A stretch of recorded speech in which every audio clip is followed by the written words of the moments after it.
Hristos molio i njegova prva tri učenika spavali, dok je Hristos sa znojem molio se u ljudskoj prirodi i božanstvu kao čovjek. On se rodio, delovao, radio, išao u hram, a kao Bog hodao po moru, spasavao, vaskrsavao uboge i ostale rečio. To je dokaz dve prirode, božanske i čovečanske. Čovečanska se povinovala božanskoj. To je bila borba kada je Hristos rekao: Oče, ako je moguće da ne primojiće ova čaša, ali božanska priroda je progovorila, ali ne kako ja hoću, nego kako ti.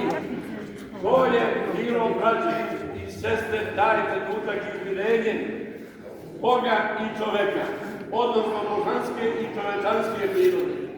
Hristos je u tom trenutku sasvim mirno primio i prihvatio krstnu smrt. Ali zapamtimo, ako ne možemo da shvatimo kolika je bila moć ljubavi Hristove, onda mora da shvatimo i izmjerimo kolika je bila njegova žrtva za nas. A žrtva je bila i cena ogromna, braćo i sestre.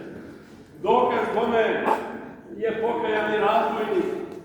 Zatim rascepila se zavesa na dva dela od dvorišta donji. Kamenje se raspalo, grobovi se otvorili, kapetan ispod